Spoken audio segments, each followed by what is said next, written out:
Welcome students, कैसे हैं आप सभी लोग। आपका अपने चैनल क्विक स्मार्ट टिप्स में बहुत बहुत स्वागत है। और अब हमारी एक नई सीरीज़ शुरू हुई है जिसमें हम प्रैक्टिस सेट देखेंगे इम्पॉर्टेंट जूनियर एडिट के लिए, जो एग्ज़ाम होने वाला है आपका 18 अप्रैल को। और ये प्रैक्टिस सेट आपके लिए बहुत बहुत ज़्यादा इम्पॉर्टेंट है। जो बच्चे एग्ज़ाम देने वाले हैं अपना 18 अप्रैल को, जिन्होंने भी साइंस या मैथ सेलेक्ट किया है, और जनरल साइंस में तो नॉर्मली क्वेश्चन आने ही हैं साइंस के 4-5, जिन्होंने एसएसटी भी सेलेक्ट किया है उनके लिए भी। तो ये सीरीज़ बहुत इंपॉर्टेंट है। यहाँ पर हम बहुत अच्छे क्वेश्चन देखेंगे और साथ में जितने भी एक्स्ट्रा फैक्ट होंगे उससे रिलेटेड वो भी मैं आपको समझाऊंगी। और मैं डेफिनेटली बोल रही हूँ कि ये सीरीज़ आपको एग्ज़ाम में बहुत हेल्प करेगी जिस वक्त आप एग्ज़ाम दे रहे होंगे। तो चलिए शुरू करते हैं ये सीरीज़ और देखते हैं अपना पहला प्रैक्टिस सेट का पहला क्वेश्चन। 470 केल्विन टेम्परेचर को हमें सेल्सियस स्केल में कन्वर्ट करना है। और बताइए कितना टेम्परेचर होगा सेल्सियस स्केल में। तो आपको सिंपली पता होना चाहिए, जब हम टेम्परेचर की बात सेल्सियस में करते हैं तो वो 0 डिग्री सेल्सियस होता है। जब हम उसकी बात केल्विन में करते हैं तो वो 273 केल्विन होता है। तो सेल्सियस से केल्विन कैसे बदला, सिंपली उसमें 0 में 273 ऐड कर दिया तो वो केल्विन बन गया। तो ये तो बात होगी सेल्सियस से केल्विन की। लेकिन क्वेश्चन में क्या पूछ रहा है कि मुझे केल्विन से सेल्सियस टेम्परेचर बताना है, और उसको बताने के लिए मुझे सिंपली जो भी टेम्परेचर केल्विन में दिया होगा उसमें से 273 को हटाना होगा, घटाना होगा। क्यों? क्योंकि वो उसमें ऐड होने के बाद वो केल्विन में बना है, और उसको फिर से सेल्सियस में लाने के लिए उसमें से मुझे 273 को माइनस करना होगा। तो 470 में से मैं 273 माइनस कर दूंगी तो ये हो जाएगा आपका 16 में से 7 9 और 3 में से 2 1। तो ये हो जाएगा आपका ऑप्शन नंबर 1, 197 डिग्री सेल्सियस। तो इस तरह से आप केल्विन टेम्परेचर को सेल्सियस में कन्वर्ट करते हैं, सिंपली उसमें से 273 माइनस करने के बाद। नेक्स्ट क्वेश्चन देखते हैं, question number second. During summer, गर्मियों के दौरान water kept in the earthen pot become cool because of the phenomena of dash की घटना के कारण मिट्टी के जो बर्तन होते हैं उनमें जो रखा पानी है वो ठंडा रहता है। जो हमारे घड़े होते हैं, पॉट्स होते हैं, उनमें क्यों, वो कौन सा प्रोसेस है जिसकी वजह से ये पानी ठंडा रहता है? तो वो प्रोसेस होता है आपका वाष्पीकरण, इवेपोरेशन। इवेपोरेशन की वजह से क्या होता है, घड़े का जो गर्म पानी है वो क्या होता है, बाहर की हवा के कांटेक्ट में आता है और जो हीट है उसका एक्सचेंज हो जाता है, और जो गर्म हवा है वो कन्वर्ट होकर ठंडी हो जाती है, और यहाँ पर जो छिद्र होते हैं उनमें पानी रिसता रहता है, और जिसकी वजह से क्या होता रहता है, इवेपोरेशन होता है, हीट का एक्सचेंज हो जाता है, गर्म हवा निकल जाती है, और उसमें ठंडी ठंडी जो कण हैं वो ठंडे हो जाते हैं, जिसकी वजह से क्या हो जाता है, पानी जो है वो आपका ठंडा हो जाता है। और ये कौन सा प्रोसेस होता है, ये इवेपोरेशन होता है, वाष्पीकरण प्रोसेस होता है। अगर मैं ट्रांसपिरेशन की बात करूं, वाष्पोत्सर्जन की बात करूं, तो ये प्रोसेस होता है आपके प्लांट में, पादपों में। प्लांट जो होते हैं पानी को लेते हैं रूट्स के थ्रू, जड़ों के थ्रू, लेकिन उस पानी को सारा कंज्यूम नहीं करते, वो थोड़ा सा पानी लेते हैं खाना बनाने में, और उसके बाद वो सारा पानी अपनी बॉडी से, अपनी पत्तियों से बाहर निकाल देते हैं। किस प्रोसेस के माध्यम से? ट्रांसपिरेशन, वाष्पोत्सर्जन के माध्यम से। तो ये भी आपको याद रखना है। Next question, question number 3। यहाँ पर कुछ सब्सटेंस दिए हैं, अरेंज करने हैं हमें उनको। Increasing order of their force of attraction, उनके कणों की जो आकर्षण शक्ति है उसके अकॉर्डिंग हमें उनके इंक्रीजिंग ऑर्डर में उनको अरेंज करना है, और बताना है यहाँ पर कि कौन सा करेक्ट अरेंजमेंट है, कौन सा एक सही व्यवस्था को प्रतिनिधित्व करता है, ये हमें बताना है। इंक्रीजिंग ऑर्डर में लगाना है। आपको पता होगा सॉलिड में जो कण होते हैं वो बहुत पास पास होते हैं, जिसकी वजह से उनके अंदर जो आकर्षण की शक्ति होती है वो बहुत ज़्यादा होती है, बहुत ही हाई फोर्स ऑफ अट्रैक्शन होता है, जिसकी वजह से सॉलिड जो है वो एक जगह बिल्कुल इकट्ठा रहता है। लिक्विड में ये थोड़ा कम होता है और गैस में तो सबसे कम होता है। तो हमें कम से ज़्यादा में अरेंज करना है। इसका मतलब सबसे पहले गैस आएगा, फिर लिक्विड आएगा और फिर सॉलिड आएगा। तो हमें ऐसा ही ऑप्शन देखना है। देखिए वाटर पहले आ गया तो लिक्विड तो पहले नहीं आएगा, पहले आएगा गैस। यहाँ पर सॉल्ट दे रखा है, ये ऑप्शन बाहर। ऑक्सीजन होगा या एयर होगा, क्योंकि दोनों गैस हैं। अब उसके बाद देखिए गैस के बाद आना था क्या, लिक्विड, लेकिन यहाँ पर शुगर दे रखा है तो ये ऑप्शन भी बाहर। तो आंसर कौन सा होगा, वो होगा आपका ऑप्शन नंबर सी। यही सही ऑर्डर है इनके इंक्रीजिंग क्रम में। ऑक्सीजन में सबसे कम, उसके बाद वाटर में थोड़ी ज़्यादा, और शुगर में जो कि सॉलिड है उसमें सबसे ज़्यादा उनके कणों में जो आकर्षण होगा वो सबसे ज़्यादा होगा। तो ऑप्शन नंबर सी यहाँ पर बिल्कुल सही है। फिर से क्वेश्चन नंबर 4 है, सिंपल है। सेल्सियस से केल्विन में कन्वर्ट करना है इस बार सिंपली, और अगर जब मुझे सेल्सियस से केल्विन में करना है तो सिंपली उनमें 273 को क्या करना होगा, ऐड करना होगा। इस बार मुझे क्या करना होगा, ऐड करना होगा। लेकिन जब मैं केल्विन से सेल्सियस में जाऊंगी तो मुझे उसमें से घटाना होता है 273, लेकिन जब मैं सेल्सियस से केल्विन में जाती हूँ तो मुझे 273 ऐड करना होगा। तो 25 में जब मैं 273 ऐड करूँगी तो कितना हो जाएगा आपका, ये हो जाएगा 298। और ऐसा हमारा 2 ऑप्शन में है, 3 ऑप्शन में है। तो दूसरा वाला चेक कर लेते हैं। 273 में हम ऐड करेंगे 38, 8 3 11 7, ये हो जाएगा 311। तो ये हमारा सिर्फ एक ही मात्र ऑप्शन में है, वो है ऑप्शन नंबर ए। तो यहाँ पर जो आंसर होगा वो हो जाएगा आपका option number A. Next question बहुत ही अच्छा क्वेश्चन है। Choose the correct statement of the following. यहाँ पर हमें सही कथन को चूज करना है। Conversion of solid into vapour without passing through liquid state is called vaporisation. तरल अवस्था से गुजरे बिना जब ठोस किस में बदल जाते हैं, conversion of solid into vapour, ठोस जो है यहाँ पर ठोस से ठोस लिख दिया, ठोसों का गैसों में बदल जाना, वो क्या कहलाता है, वो आपका सब्लिमेशन होता है, ऊर्ध्वपातन होता है, ना कि वेपोराइजेशन। वेपोराइजेशन वाष्पीकरण क्या होता है, जब लिक्विड आपका 100 डिग्री टेम्परेचर पर पहुंचता है तो वो भाप बनने लगता है, वो वाष्पीकरण होता है, लिक्विड का गैस में बनना। लेकिन ये बोल रहा है कि जब सॉलिड डायरेक्ट गैस में बन जाएगा, जब ठोस डायरेक्ट जो है वो गैस में चला जाएगा, तो क्या वो वेपोराइजेशन है, नहीं, वो होता है आपका सब्लिमेशन, जिसे हम हिंदी में बोलते हैं ऊर्ध्वपातन। ठीक है, याद रखेंगे। अब बी ऑप्शन क्या कह रहा है, conversion of vapour into solid without passing through liquid state. जी हाँ, चाहे वेपर का सॉलिड में बनना या सॉलिड का वेपर में बनना। एग्जाम्पल के लिए मैं बता देती हूँ, कपूर। देखिए जो कपूर होती है ना, जब आप उसको जला देते हैं, शुरू में तो वो ठोस अवस्था में होती है, लेकिन जैसे ही आप उसको जलाते हैं तो वो लिक्विड में नहीं बदलती, सीधा गैस बन जाती है। जो नेफ्थलीन की बॉल्स होती हैं, आपने देखा होगा, कपड़ों में रख देते हैं तो वो सॉलिड फॉर्म में होती हैं, उसके बाद वो डायरेक्ट गैस बन जाती हैं। तो ऐसी ही स्टेट, जब सॉलिड डायरेक्ट गैस में या गैस डायरेक्ट सॉलिड में चेंज हो जाती है, तो वही प्रोसेस आपका सब्लिमेशन होता है। तो ऑप्शन बी ही यहाँ पर बिल्कुल सही है। इसे ही हम सब्लिमेशन हिंदी में ऊर्ध्वपातन बोलते हैं। और यहाँ पर यही पूछ रहा था कि कौन सा स्टेटमेंट सही है। Next question, question number 6, rusting of an article made up of iron is called. ये जो जंग लगना होता है लोहे में, ये क्या प्रक्रिया है, ये क्या कहलाती है, इसको हम बोलते हैं कोरोजन, या क्या बोलते हैं, कोरोजन, ये पूछा जा सकता है।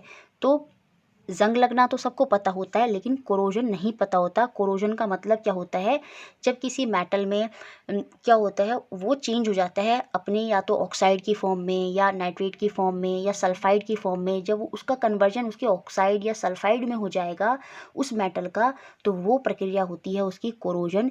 हिंदी में बोलते हैं उसे, क्या बोलते हैं, संक्षारण। क्या बोलते हैं, संक्षारण। तो ये कोरोजन होता है। और ये आपका केमिकल चेंज होता है, रासायनिक परिवर्तन होता है। इसमें जो आयरन है वो ऑक्सीजन और क्या होती है, जो नमी होती है उसके संपर्क में आने के बाद कन्वर्ज हो जाता है आयरन के ऑक्साइड में, और जो कि आपकी क्या कहलाती है, रस्टिंग कहलाता है, जंग कहलाता है। और ये आपका एक केमिकल चेंज हो जाता है, यहाँ पर एक नया सब्सटेंस बन जाता है। तो ये कोरोजन भी हो और साथ में यहाँ पर केमिकल चेंज भी हो रहा है, रासायनिक परिवर्तन भी हो रहा है। Next question, question number 7, reproduction by budding take place in. मुकुलन द्वारा प्रजनन की प्रक्रिया किसमें होती है, कौन अपना प्रजनन मुकुलन के थ्रू करते हैं, मतलब उनके शरीर में से अपने हिस्से में से ही बड निकलने लगती है, कली निकलने लगती है, और वो फिर उनसे अलग हो जाती है। तो इस तरह से रिप्रोडक्शन होता है। दो के बीच में एक हाइड्रा और एक आपका होता है ईस्ट, जो हम ब्रेड वगैरह में, ब्रेड डबल रोटी को फुलाने के लिए यूज़ करते हैं ईस्ट का, उसी ईस्ट को बात हो रही है। वो फंगाई में आता है, और ये फंगाई ईस्ट और ये जो हाइड्रा होता है, ये दोनों ही रिप्रोडक्शन करते हैं बाय बडिंग से, मुकुलन के माध्यम से। नेक्स्ट क्वेश्चन, क्वेश्चन नंबर 8, जो ये ब्रायोफाइलम होता है, ये जो पत्थर चट्टा होता है, किसके द्वारा जनन करता है, तो ये अपनी पत्तियों के द्वारा, अपने स्टेम टिक कर दिया है, अपनी लीव्स के द्वारा, अपनी पत्तियों के द्वारा प्रजनन करता है। यहाँ पर क्या होता है, इनकी पत्तियों में ही बड होती है और वो नीचे गिर जाती है और वहाँ से फिर नया पौधा उग जाता है। तो ब्रायोफाइलम जो पत्थर चट्टा है वो अपनी पत्तियों से प्रजनन करता है। तो ऑप्शन बी यहाँ पर सही है। नेक्स्ट क्वेश्चन है question number 9, the smallest of living organism with cell wall. एक हमें स्मॉलेस्ट ऑर्गेनिज्म बताना है जिसकी सेल वॉल होती है, कोशिका भित्ति होती है। ये कोशिका भित्ति प्लांट्स में पाई जाती है और साथ में बैक्टीरिया में पाई जाती है, और उसके अलावा याद रखेंगे ये हमारे अंदर, हम एनिमल सेल की कैटेगरी में आते हैं। और हमारे अंदर सेल वॉल नहीं होती, हमारे अंदर सिर्फ सेल मेम्ब्रेन होती है, कोशिका झिल्ली होती है, कोशिका भित्ति नहीं होती। कोशिका भित्ति प्लांट्स में पाई जाती है और साथ में स्मॉलेस्ट लिविंग ऑर्गेनिज्म जो बैक्टीरिया है उसमें भी सेल वॉल होती है, कोशिका भित्ति होती है। तो ऑप्शन नंबर 3 सी यहाँ पर सही है। एल्गी जो शैवाल होते हैं ये अपना भोजन प्रकाश संश्लेषण में खुद बनाते हैं। जो पानी में आपने देखे होंगे जो हरे हरे रंग के ऊपर ऐसे पड़े रहते हैं वो शैवाल होते हैं। साइनोबैक्टीरिया जो होता है ये आपका नाइट्रोजन के स्थिरीकरण में बहुत ज़्यादा मदद करता है, नाइट्रोजन फिक्सेशन में। तो ये बात भी आपको याद रखनी है। नेक्स्ट क्वेश्चन बहुत इंपॉर्टेंट है, स्पेशली खारिफ और राबी क्रॉप जिसमें कन्फ्यूज़न रहता है बच्चों को, ये याद रख लीजिएगा।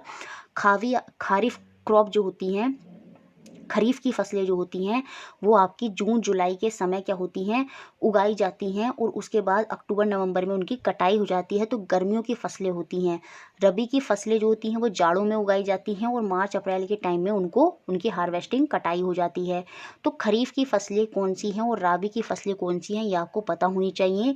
तो जो गर्मियों की फसल होती हैं उसमें आ जाता है आपका पैडी और मेज़, धान और मक्का, क्योंकि इनको ज़्यादा पानी चाहिए होता है। तो ये गर्मी की फसलें हैं जो जून जुलाई में जब ज़्यादा बारिश होती है तो उस समय ये उगाई जाती हैं। इसके अलावा मूंगफली याद रखेंगे, मूंगफली भी खारिफ क्रॉप ही होती है। उसके अलावा और जो आपको याद रखना है वो है कॉटन, जो कपास होती है वो भी गर्मी की ही फसल है। ये इंपॉर्टेंट है, याद रखना है आपको। जाड़ों की फसल, रावी की फसल जो होती हैं वो बीट, ग्राम, पी, उसके बाद अलसी भी होती है। ये सारी रावी फसलें होती हैं। गेहूँ, चना, मटर, ये आपको स्पेशली यहाँ पर याद रखना है। ये क्वेश्चन मैंने इसलिए ही डाला है ताकि आपको खारिफ और रवी की क्रॉप जो है वो अच्छे से पता चल जाए। केमिकल फर्टिलाइज़र कौन से होते हैं, जो आप खुद बनाते हैं, मतलब जो ह्यूमन जो है सिंथेसाइज करके केमिकल के थ्रू बनाते हैं, वो केमिकल फर्टिलाइज़र हैं। जैसे यूरिया और सुपर फॉस्फेट, ये आपके केमिकल फर्टिलाइज़र हैं। और ऑर्गेनिक मैन्यूर जो हमें नेचुरली गाय, जो भैंस वगैरह होती हैं उनका जो डंग होता है, वो एनिमल एक्सक्रीट जो होता है वो एक तरह से प्लांट का जो बेस्ट है वो सब क्या है, वो ऑर्गेनिक मैन्यूर है, कार्बनिक खाद होता है। ठीक है, तो यहाँ पर ये समझा दिया मैंने, तो आंसर यहाँ पर लिख दिया। इस तरह से मैचिंग करके पूछ लेगा वो, तो मैंने सारे आपको एक्सप्लेन कर दिए हैं। नेक्स्ट क्वेश्चन जो काफ़ी इंपॉर्टेंट है, यहाँ पर बताना है कि कौन सा स्टेटमेंट गलत है, कौन सा कथन गलत है। यहाँ पर मैं आपको समझाना चाहती हूँ कि जो ह्यूमंस होते हैं ना वो दो तरह से रिप्रोडक्शन करते हैं, दो कैटेगरी में वो बढ़ जाते हैं। एक होते हैं ओविपोरस और एक होते हैं वीवीपोरस। वीवीपोरस वो होते हैं जो अपने बच्चों को जन्म देते हैं। जैसे ह्यूमन में जो फीमेल होती हैं वो अपने बच्चों को जन्म देती हैं। इंटरनल फर्टिलाइजेशन होता है, आंतरिक निषेचन होता है, और वो अपने बच्चों को जन्म देती हैं। तो वो एनिमल्स कौन सी कैटेगरी में आते हैं, वो होते हैं वीवीपोरस। इंग्लिश में ज़्यादा याद रखना है, हिंदी में तो पहचान जाएंगे लेकिन वो इंग्लिश में देगा आपको वीवीपोरस। अंड प्रजनन ओविपोरस वो होते हैं जो क्या देते हैं, अंडे देते हैं। जैसे मुर्गी होती है तो वो ओविपोरस है। तो यहाँ पर गलत स्टेटमेंट पूछा था, तो पहला ही स्टेटमेंट गलत है। Oviparous animal give birth to their young ones, नहीं, वो अपने शिशु को जन्म नहीं देते, वो तो अंडे देते हैं और बाद में वो हैच हो जाते हैं। तो अंड प्रजनन हिंदी में ना देके वो इंग्लिश में ही देगा। ओविपोरस कौन से हैं, तो ओविपोरस वो हैं जो अंडे देते हैं और विविपोरस वो हैं जो अपने बच्चों को जन्म देते हैं। और यहाँ पर भी दो तरह से निषेचन होता है, एक इंटरनल जो ह्यूमंस में होता है, और जो फ्रॉग होता है उसमें एक्सटर्नल फर्टिलाइजेशन होता है। मेंढक में जो है वो बाह्य निषेचन होता है। जो मादा मेंढक होती है वो अपने अंडे देती है और उसके बाद क्या होता है, जो फ्रॉग होता है, जो मेल फ्रॉग होता है वो अपने स्पर्म निकालता है और वो अंडे पर जाकर बैठ जाते हैं और वहाँ पर फिर वो एक्सटर्नल फर्टिलाइजेशन होता है। ठीक है। Egg laid after fertilization is made up of single cell. जी हाँ, निषेचन के बाद का अंडा भी याद रखेंगे एक कोशिका का ही होता है। ये मेल का गैमेट हो गया जो कि आपका क्या होगा, स्पर्म होगा, और ये फीमेल का गैमेट हो गया जो कि आपका ओवम होगा। इन दोनों के फ्यूजन से क्या बनता है, इन दोनों के फर्टिलाइजेशन से बनता है आपका जाइगोट। और ये जो जाइगोट बनता है, युग्मनज बनता है, ये भी आपका सिंगल सेल ही होता है। और उसके बाद जो एम्ब्रियो बन जाता है, भ्रूण बनता है, वो आपका मल्टी सेलुलर होता है। ये सारे पॉइंट्स बहुत इंपॉर्टेंट है, बहुत सारी चीज़ें आपको यहाँ से क्लियर हो गई होंगी। When a body fall freely towards the earth then its total energy. जब कोई शरीर स्वतंत्र रूप से पृथ्वी की ओर गिरता है तो उसकी कुल ऊर्जा क्या होती है, याद रखेंगे वो हमेशा संरक्षित रहती है, स्थिर रहती है, कांस्टेंट रहती है। क्योंकि होता क्या है, एक केस में समझिए, यांत्रिक ऊर्जा होती है जिसे हम बोलते हैं मैकेनिकल एनर्जी। वो दो एनर्जियों का योग होती है, काइनेटिक एनर्जी और पोटेंशियल एनर्जी, गतिज ऊर्जा और स्थिज ऊर्जा। गतिज ऊर्जा हाफ mv² और स्थिज ऊर्जा mgh, है ना। तो ये गतिज ऊर्जा और स्थिज ऊर्जा का योग है यांत्रिक ऊर्जा, मैकेनिकल एनर्जी। ये हमेशा कंजर्व होती है। अगर गतिज ऊर्जा बढ़ेगी तो पोटेंशियल एनर्जी घटेगी, और अगर पोटेंशियल एनर्जी बढ़ेगी तो काइनेटिक एनर्जी घटेगी। तो कुल मिलाकर ये जो है वो आपका कांस्टेंट रहेगी, स्थिर रहेगी। तो ऑप्शन नंबर डी यहाँ पर बिल्कुल सही है। Next question, question number 30, 1U या फिर 1 AMU। AMU की फुल फॉर्म क्या होती है? Atomic mass unit. इसका मतलब क्या होता है ये हमें यहाँ पर बताना है, और इसका मतलब होता है option number A, 1/12 mass of carbon 12 atom. ये मैंने रीट में बहुत अच्छे से पढ़ाया भी है आपको। तो ये 1U या फिर 1MU का मतलब क्या होता है? 1/12 मास ऑफ कार्बन 12 एटम। यहाँ पर हम जितने भी हमारे जो वो होते हैं, क्या कहते हैं, पीरियोडिक टेबल में जितने भी हमारे मेटल, नॉन मेटल हैं, जितने भी सब्सटेंस हैं, एलिमेंट हैं, सॉरी सही वर्ड क्या होता है? तत्व। जितने भी हमारे एलिमेंट हैं उन सभी एलिमेंट का एक एटॉमिक मास होता है, परमाणु द्रव्यमान होता है। तो वो मास किस बेसिस पर डिसाइड हुआ है? वो मास सभी का डिसाइड हुआ है किस बेसिस पर? 1/12 मास लिया गया है कार्बन के एटम का, क्योंकि कार्बन का मास कितना होता है? 12 होता है। नॉर्मली जो हम यूज़ करते हैं उसमें जो मास है वो 12 है। तो उस 12 में जो उसका 1/12वां हिस्सा है, उसका जितना मास होगा उसी के अकॉर्डिंग जितने भी तत्व हैं उनका मास जो है वो आपका रखा जाता है, और यही आपके एक एटॉमिक मास यूनिट के बराबर होता है, जिसे हम या तो यू से भी रिप्रेजेंट करते हैं, याद रखेंगे, या फिर हम उसे AMU भी बोलते हैं। Next question, question number 14, the molecular formula of potassium nitrate. हमें पोटाशियम नाइट्रेट का आणविक सूत्र बताना है। क्या होता है? बहुत ही सिंपल है, KNO3। यही आपका पोटाशियम नाइट्रेट का फॉर्मूला होता है, और ये आपका एक उदासीन सॉल्ट होता है, ये भी याद रखना है। तो KNO3 इस तरह से फॉर्मूले आपसे पूछे जा सकते हैं। तो पोटाशियम नाइट्रेट का यहाँ पर फॉर्मूला हो गया ये। नेक्स्ट क्वेश्चन है question number 15, the momentum of a bullet of mass 20 gram fired from a gun is 10 kg metre per second. The kinetic energy of the bullet in kilojoule will be. हमें यहाँ पर kinetic energy, गतिज ऊर्जा बतानी है, और गतिज ऊर्जा का फॉर्मूला पता होगा तो ये आप सॉल्व कर लेंगे, या तो हाफ mv²। यहाँ पर इसने मोमेंटम, संवेग बोल दिया है, तो हम सिंपल p²/2m वाला फॉर्मूला भी रख सकते हैं। ये भी एक काइनेटिक एनर्जी का फॉर्मूला है। तो यहाँ पर हमें मोमेंटम, संवेग पता है कितना है 10, और 10 का स्क्वायर करेंगे, क्योंकि फॉर्मूला क्या है? p²/2m। ये आप याद कर लीजिएगा, ये फॉर्मूला होता है गतिज ऊर्जा में, और ये गतिज ऊर्जा और संवेग का संबंध भी दिखाता है p²/2m। ठीक है। तो पोटेंशियल, सॉरी मोमेंटम हमें दे रखा है, संवेग हमें दे रखा है 10, तो 10 का स्क्वायर कर देंगे, और हमें मास पता है वो कितना है? 20 ग्राम। तो 2 इंटू मास रखते हैं नीचे, वो हो जाएगा 20। 10 का स्क्वायर करेंगे तो वो हो जाएगा 100। तो 100/2 इंटू 20, 0 से 0 कट गया, और 4 की मल्टीप्लाई जब 10 से आप करेंगे तो वो कितना हो जाएगा? वो हो जाएगा आपका 2.5। कितना हो जाएगा? 2.5। तो यहाँ पर जो आंसर हो जाएगा वो होगा आपका ऑप्शन नंबर बी, 2.5। जो संवेग है, मोमेंटम है, इसका फॉर्मूला भी पता होना चाहिए, P=mv मास इंटू वेलोसिटी। ठीक है। Next question, question number 16, the form of energy possessed by the flying bird.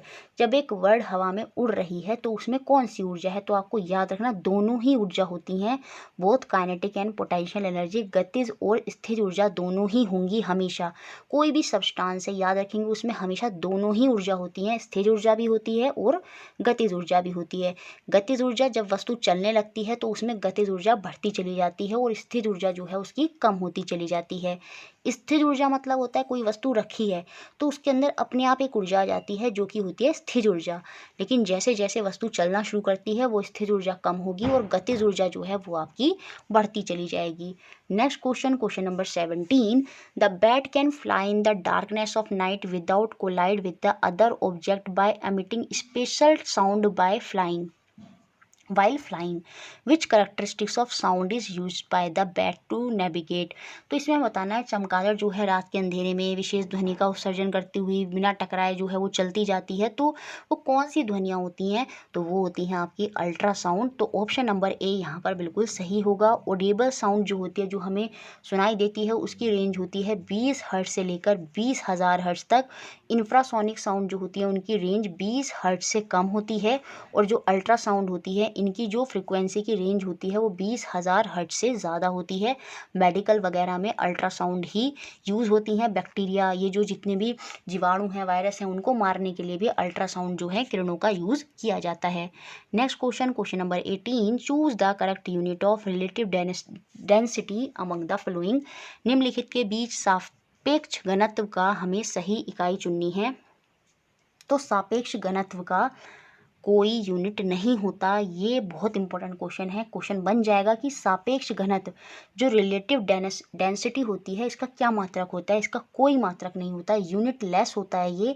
तो ऑप्शन नंबर बी ही यहाँ पर बिल्कुल सही है और ये बहुत इंपॉर्टेंट क्वेश्चन है। The protein and lipid essential for building of cell membrane. कोशिका झिल्ली के निर्माण के लिए जो आवश्यक प्रोटीन और लिपिड चाहिए होता है। तो एक क्वेश्चन तो यही बन जाएगा, जो हमारे ह्यूमन हो चाहे प्लांट को छोड़ दिया जाए, अभी ह्यूमन की बात करी जाए तो जो उनकी सेल मेम्ब्रेन कोशिका झिल्ली होती है वो किसकी बनी होती है, वो प्रोटीन और लिपिड की बनी होती है।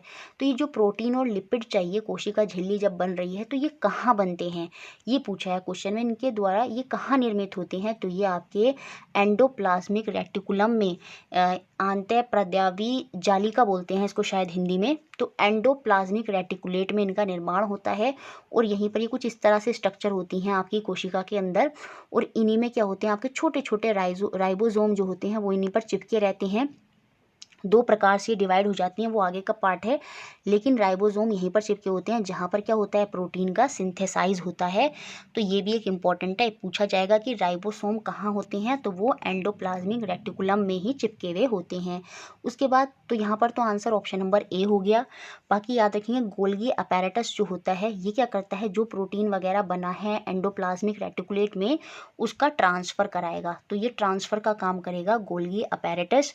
माइटोकॉन्ड्रिया तो आपका ऊर्जा जितनी भी होती है वो माइटोकॉन्ड्रिया में एटीपी के माध्यम से यही निर्मित होती है। तो power house of the cell किसको बोलते हैं, वो माइटोकॉन्ड्रिया को बोलते हैं। ये सारी बात। उसके अलावा याद रखेंगे लाइसोसोम, जिसको हम क्या बोलते हैं यहाँ पर सुसाइडियल बैग भी बोलते हैं लाइसोसोम को, क्योंकि लाइसोसोम क्या करता है, जितने भी खराब वेस्ट प्रोडक्ट हैं वो अपने में इकट्ठा कर लेता है और एक वक्त आके क्या हो जाता है, वो फट जाता है। तो वो लाइसोसोम को हम सुसाइडल बैग भी बोलते हैं। ये सब कोशिका जो हमारा सेल होता है उसके अंदर के डिफरेंट कंपोनेंट्स हैं, डिफरेंट पार्ट्स होते हैं छोटे छोटे जो कोशिका के अंदर होते हैं। ठीक है, नेक्स्ट और लास्ट क्वेश्चन जो कि बहुत इजी क्वेश्चन है। इनर प्लैनेट और outer planet, constellation, satellite of earth, इनको मैचिंग करनी है। तो देखिए शुरू के 4 प्लैनेट, हमारी पृथ्वी पर 8 प्लैनेट, सॉरी पृथ्वी कह रहे हैं, हमारे ब्रह्मांड में 8 प्लैनेट की बात हम करते हैं। जो सूर्य का चक्कर लगा रहे हैं वो 8 प्लैनेट हैं। उन 8 प्लैनेट में जो शुरू के 4 प्लैनेट हैं वो आंतरिक प्लैनेट होते हैं और जो बाद के 4 प्लैनेट हैं वो आउटर प्लैनेट होते हैं। तो इनर में कौन कौन से आ जाते हैं, मरकरी, वीनस, मार्स और अर्थ। फिर जुपिटर, सैटर्न, यूरेनस और वीनस, ये सब चले जाते हैं, यूरेनस और नेपट्यून सॉरी, ये सब चले जाते हैं आउटर में और ये होते हैं इनर में। तो इनके बीच में मार्स और यहाँ पर क्या है, ये अर्थ है और मार्स बाद में है, सॉरी मरकरी, वीनस, अर्थ और मार्स। ये मार्स और जुपिटर के बीच में एक बेल्ट होती है जिसे हम एस्टेरॉइड बेल्ट होते हैं और ये ही डिवाइड करती है किसको, इनर प्लैनेट को और आउटर प्लैनेट को। तो शुरू के 4 इनर प्लैनेट होते हैं और बाद के 4 जो होते हैं वो बाह्य प्लैनेट होते हैं, आउटर प्लैनेट होते हैं। तो याद रखेंगे इनर प्लैनेट कौन कौन से हैं, मरकरी, वीनस, बुध, शुक्र, उसके बाद जाएगी अर्थ, पृथ्वी, और उसके बाद जाएगा आपका मार्स जो कि मंगल होता है। Jupiter, Saturn, Uranus, Venus, Arun, Varun, और ये आपका बृहस्पति हो गया और ये आपका शनि, ये सब क्या है, ये बाह्य ग्रह होते हैं। तो इनर प्लैनेट यहाँ पर हम किसको टिक करेंगे, इनर प्लैनेट हो जाएगा आपका अर्थ, आउटर प्लैनेट क्या हो जाएगा आपका सैटर्न, कॉन्स्टिलेशन क्या होता है, ग्रुप ऑफ स्टार, तारों का समूह कॉन्स्टिलेशन होता है, वो क्या हो जाएगा ग्रेट बियर जो है आपका सप्तऋषि जो है वो तारों का समूह है, कॉन्स्टिलेशन है। सैटेलाइट ऑफ अर्थ क्या है, वो मून है। तो ये यहाँ पर मैचिंग इस तरह से करनी है। मुझे लगता है ये क्वेश्चन आपको बहुत अच्छे लगे होंगे। अगर आपको सीरीज़ अच्छी लग रही है तो इसको लाइक ज़रूर करना है। अगर आप चाहते हैं ये सीरीज़ कंटिन्यू रहे तो कमेंट बॉक्स में बताएं आपको कैसी लगी। इसको लाइक बहुत ज़्यादा करना है, शेयर करना है और इसी तरह हमारे साथ जुड़े रहना है। Thank you very much.